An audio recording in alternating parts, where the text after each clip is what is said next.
And turning back now to a live look from Baltimore, where you can see the nearly 1,000-foot-long cargo ship there and what's left of the Francis Scott Key Bridge. Again, federal investigators are there, with the top priority right now being still on the recovery of 6 construction workers who were on the bridge when it came crashing down overnight. Now, that collapse caught on video. Take a look early this morning. Investigators say the container ship lost power and then rammed into the bridge, sending vehicles plunging into the water below. 2 people were pulled from the river following the collapse, one of them in serious condition, we're told. Speaking to the American people today, President Joe Biden calling the crash a terrible accident. My Secretary of Transportation is on the scene. I told them we're going to send all the federal resources they need as we respond to this emergency. I mean, all the federal resources. And we're going to rebuild that port together. All right, so the Key Bridge connects part of I-695, a vital artery that, along with the Port of Baltimore, is a hub for shipping on the entire East Coast. President Biden says he and his administration again are working to get the port back up and running as soon as possible. Could something like that happened in Baltimore happen here in the tri-state? Lots of cargo going up and down the Ohio River. It serves as a key transportation channel for coal and grain. WCPO 9 News anchor Brett Bagansky is live in Covington.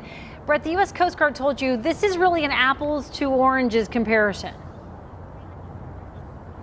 Main reason is because we're inland. Yes, you have a lot of traffic coming down the Ohio River. In fact, you've got some right now behind me. There have been cases where you have barges and vessels crashing into the bridge, but it is nothing like the Port of Baltimore. But there have been some cases, though, that we have covered where it has resulted in some damage.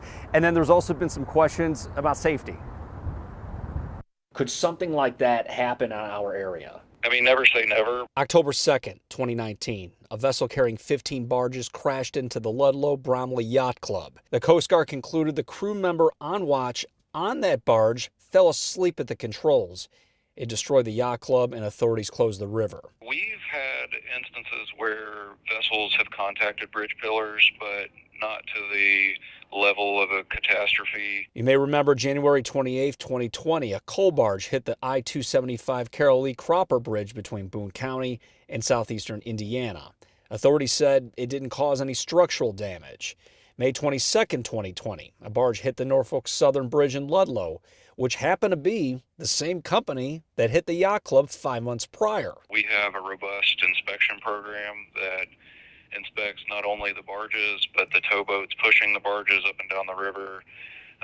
They get inspections at least annually. Stephen Leighty from the U.S. Coast Guard said those inspections provide the first set of checks and balances when it comes to safety on the water. If a vessel hits a bridge in the tri-state, they would have to contact the state of Kentucky, which operates bridges like the Brent Spence. Speaking of inspections, in a statement to WCPO 9 News, Kentucky Department of Transportation Cabinet said if a crash happened, their engineers would inspect every critical element of a bridge before allowing workers or traffic to return to the bridge.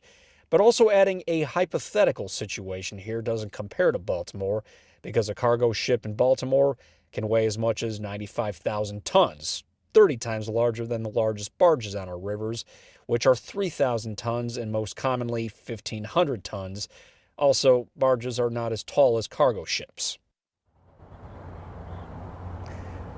Different circumstance here. You may remember on November 11th of 2020 when authorities had to close down the Brent Spence Bridge because they had 2 semis that collided together, and there was a big fire on the bridge, and that bridge wasn't open until about December 22nd of 2020. That's because the crews had to make some repairs on the bridge and they had to make sure that everything was safe. Just once again going through those checks and balances from authorities there. We are live in Covington tonight. Brett Bagansky, WCPO 9 News.